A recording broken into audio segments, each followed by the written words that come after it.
저는 오늘 하나님의 역사 한가운데 등장하기까지, 누가 하나님의 역사 한가운데 등장했습니까? 다윗이 등장했는데, 요 바로 다음에 뭐가 나오냐면 다윗과 골리앗의 싸움이 나오는데요. 우리가 다윗이 골리앗과 싸우게 된 그 배경을 한번 좀 살펴보면 좋겠다 생각해서 오늘 말씀 읽었습니다. 과거에 이제 사무엘상에 등장하는 하나님이 이스라엘 백성들을 인도하시는 과정 가운데, 또 나라를 세우시는 과정 가운데, 또 왕을 세우는 과정 가운데 이제 사울을 버리시고 다윗을 왕으로 세우는 그 역사의 한가운데 다윗을 등장시키기까지 어떤 일이 있었느냐 한번 본문을 통해서 발견하면 좋겠습니다. 다윗과 골리앗의 이야기가 등장하는 오늘 본문에서 하나님이 다윗을 이렇게 딱 역사의 한가운데 등장시키면서 골리앗과 딱 싸움을 붙이기 전에 어떤 일이 있었냐 하면, 아버지 이새가 다윗에게 너 잠깐 양 맡겨놓고 형들에게 가가지고 도시락 전해주고 형들이 살아있는 증표를 좀 나한테 가지고 와라, 이렇게 얘기했어요. 그때는 뭐 차가 있었던 것도 아니고 뭔가 핸드폰이 있었던 것도 아니니까 사람이 직접 가가지고 그걸 또 증표를 가지고 또 전달해야 되지 않겠습니까? 그래서 다윗이 그 전장에 지금 찾아가는 장면이에요. 그런데 전장에 찾아가는데 저쪽에서 싸움을 도두는 블레셋 사람 골리앗을 보게 되고, 그 말도 안 되는 이스라엘 하나님을 모욕하는 이야기를 듣게 됩니다.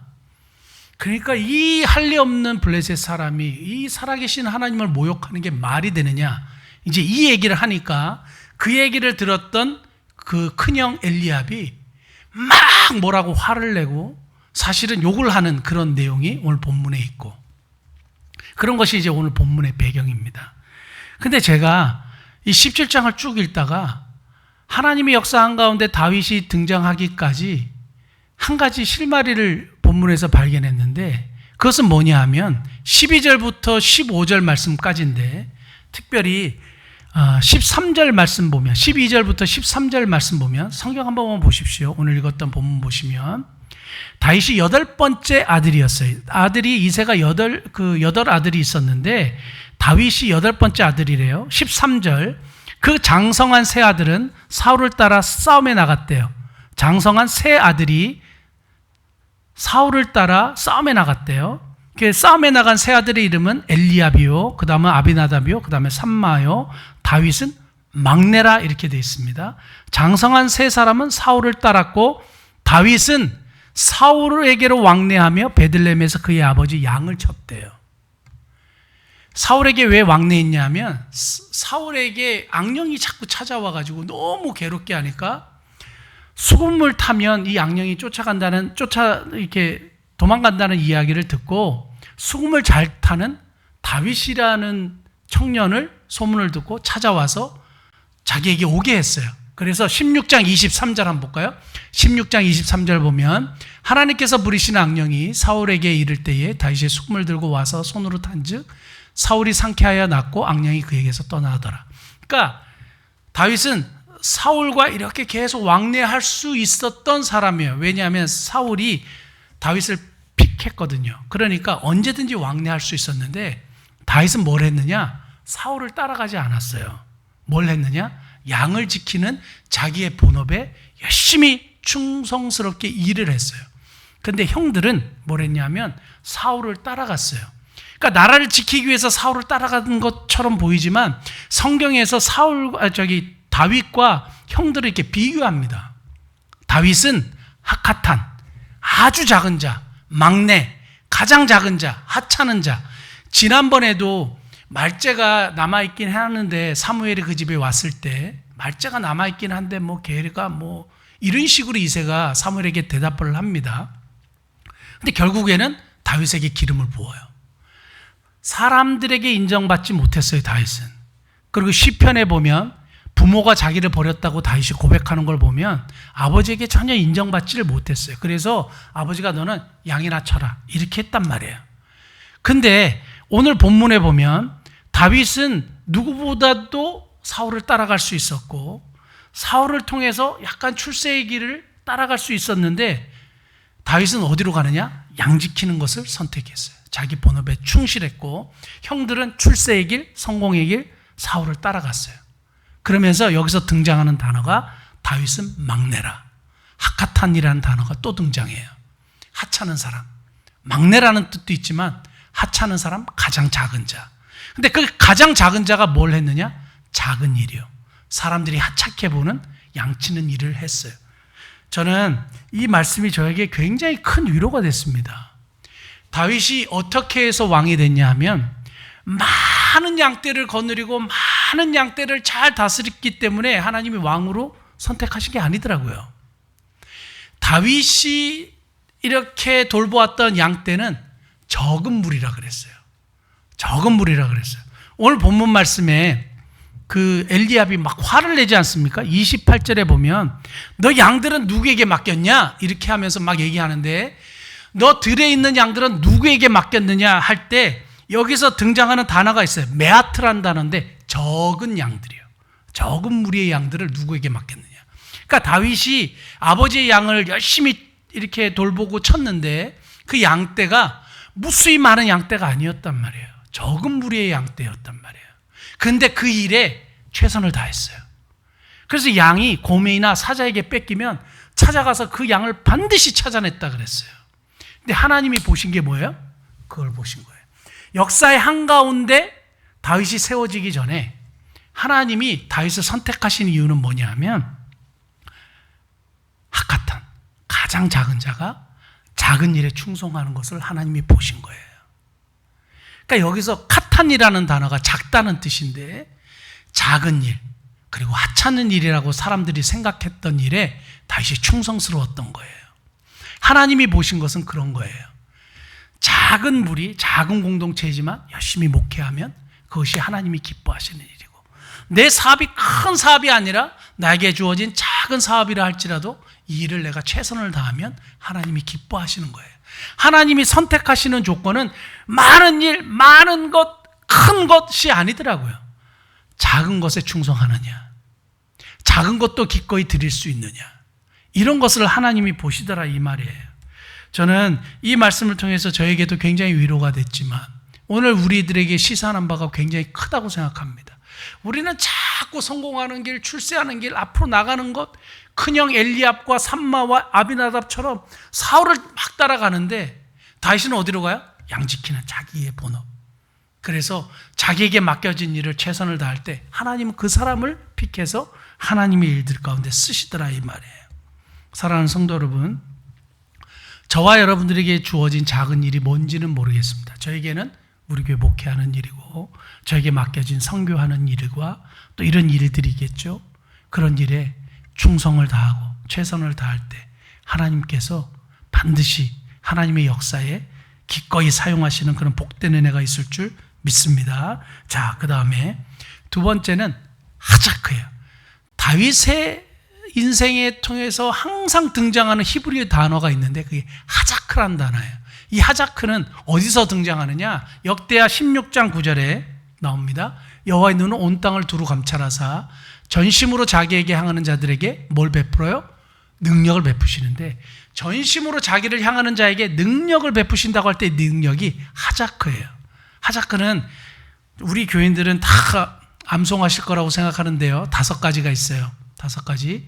고쳐주신다, 강하게 하신다, 용기를 주신다, 도와주신다, 이기게 하신다. 하자크는요, 하나님을 전심으로 향하는 자에게 베푸시는 능력이에요. 근데 그 능력이 뭐냐? 고쳐주시는 능력, 강하게 하시는 능력, 용기를 주시는 능력, 그 다음에 도와주시는 능력, 이기게 하시는 능력이에요. 근데 이 본문 말씀을 통해서 17장에서만 찾아보면 어디서 나오냐면 35절 한번 볼까요? 17장 35절. 양들이 곰이나 사자에게 빼앗겨 갔을 때 보세요. 내가 따라가서 그것을 치고 그 입에서 새끼를 건져내었고 그것이 일어나 나를 해하고자 하면 내가 그 수염을 잡고 했어요. 여러분, 맹수의 수염을 어떻게 잡습니까? 엄청난 용기거든요. 이게 하자크예요.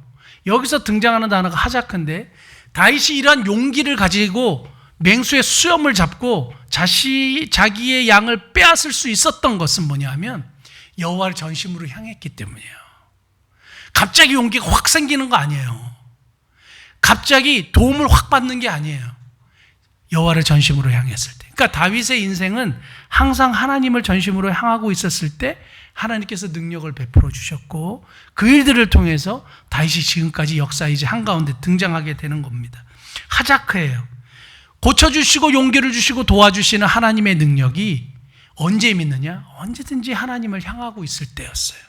그러니까 다윗은 하나님을 향하고 있을 때 하나님이 이 일들을 행하셨는데 50절 말씀 보겠습니다. 50절 말씀 보면 다윗이 이같이 물매와 돌로 블레셋 사람들을 이기고, 항상 다윗과 블레셋 사람 골리앗과 싸움에서 이긴 것만 생각을 하는데 여기서 이기고가 하자크예요. 다윗이 이긴 이유는 하나님을 향했기 때문에 이긴 거예요. 만군의 여호와의 이름으로 나갔잖아요. 칼과 단창으로 나간 게 아니잖아요. 만군의 여호와의 이름을 힘입고 나갔어요. 그래서 다윗의 이긴 그 근본 이유는 하자크예요. 하나님을 전심으로 향했기 때문입니다. 전심으로 자기에게 향하는 자에게 주시는 능력이 하자크인데 이 하자크의 그 능력을 부여받는 저와 여러분 되시기를 예수님이 축복합니다. 그러한 다윗을 하나님의 역사의 한가운데 세워주시는 거예요. 하나님의 일에 쓰임받을 때 하나님이 보시는 건 뭐냐? 정말 이 사람이 나를 향하여 전심으로 서 있느냐? 그렇지 않느냐? 아니면 다른 것을 향해 있느냐?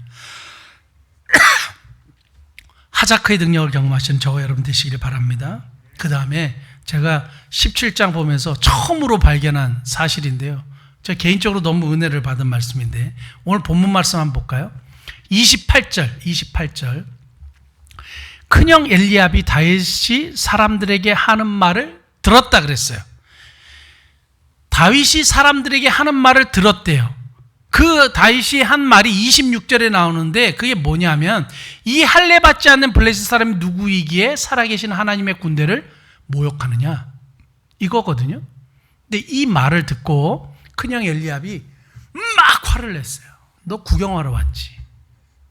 그리고 아주 안 좋은 얘기를 했어요. 오늘 우리로 따지면 욕을 한 거예요. 너 이 자식 너 뭐하러 와가지고 그런 쓸데없는 소리 하고. 그러니까 용기를 꺾는 말이죠. 그리고 부정적인 언어죠.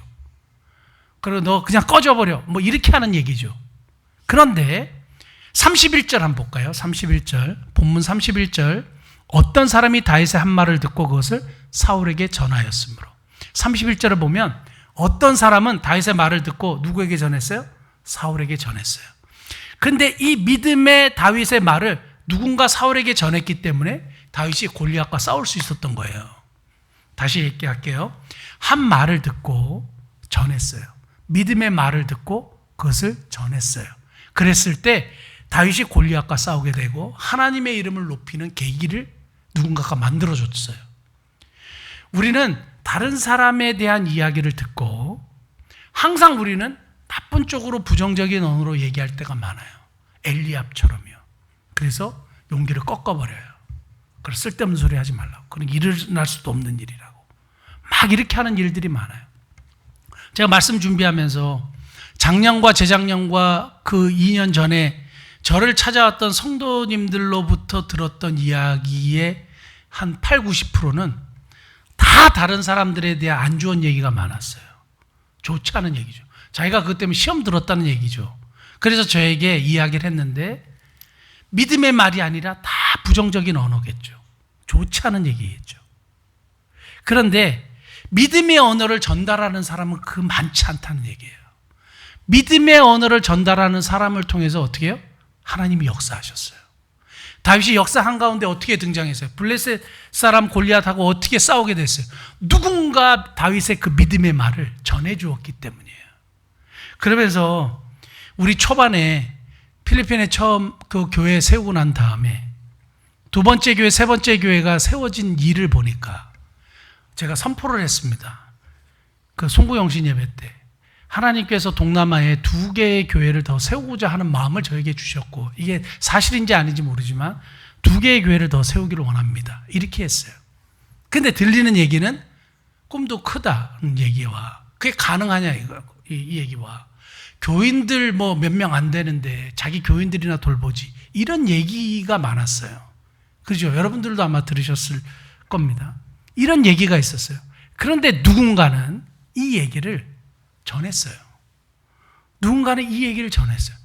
그러니까 전혀 저랑 소통이 없었던 먼 지방에 사시는 권사님이 저한테 전화가 왔어요. 목사님이 해외에 교회에 세우신다는 이야기를 들었어요. 제가 지금 80이 넘어가지고 하나님 앞에 갈 날이 얼마 남지 않았는데 제가 지금 모아둔 돈이 조금 있습니다. 이것을 통해서 교회를 세울 수 있을까요? 하고 해서 두 번째 교회가 세워진 거예요.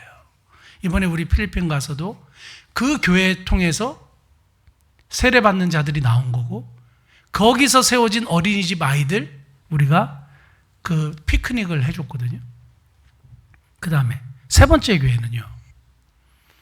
어느 권사님이 우리 교회 목사님이 이렇게 해외의 교회에 세우시면 참 선한 일을 하셔 라는 이야기를 이렇게 흘렸어요. 전했어요. 그 이야기를 듣고 그 아들이 먼 지방에 사는 아들이 자기가 오랫동안 해외 교회를 세우기 위해서 조그만 돈을 가지고 교회에 왔어요. 보세요. 믿음의 말을 듣고 누군가는 꿈도 커. 자기 교회나 돌보지. 작은 교회가 무슨 해외 교회를 세운다고 난리야. 이런 말을 하는 사람이 있는 반면에 그 얘기를 듣고 믿음의 말을 전하는 사람이 있었어요. 그래서 어떻게 해요? 교회가 세워지는 거예요. 하나님의 일들이 일어나는 거예요. 사울에게 전한 거예요. 그러니까 사울이 얘기를 들으니까 왜 다윗이 젊고 어리고 약해 보이는데도 불구하고 골리앗과 싸우게 한지는 모르겠어요. 모르겠다는 표현보다도 하나님이 그렇게 하신 거겠죠. 그래서 그 말에 설득됐는지도 모르겠어요. 그래서 전장에 나가라고 했어요. 그럼 말도 안 되는 싸움이 일어나기 시작한 거예요. 누군가 믿음의 말을 옮긴 거예요. 저는 우리 교회에 이러한 사람들이 많아지면 많아질수록 하나님의 역사를 우리가 더 많이 보게 될 거라고 믿습니다. 새해에는 그래서 이런 생각을 하게 되고 기도하게 되는 거예요. 믿음의 말을 옮기는 사람이 많아지게 하옵소서. 부정적인 얘기 할 수 있어요. 그리고 보면 그렇게 보여요.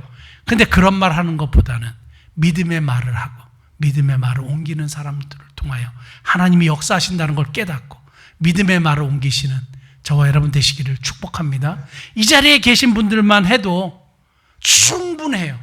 믿음의 말을 옮겨서 하나님의 역사를 보게 되는 저와 여러분 되시기를 축복합니다. 기도하시겠습니다.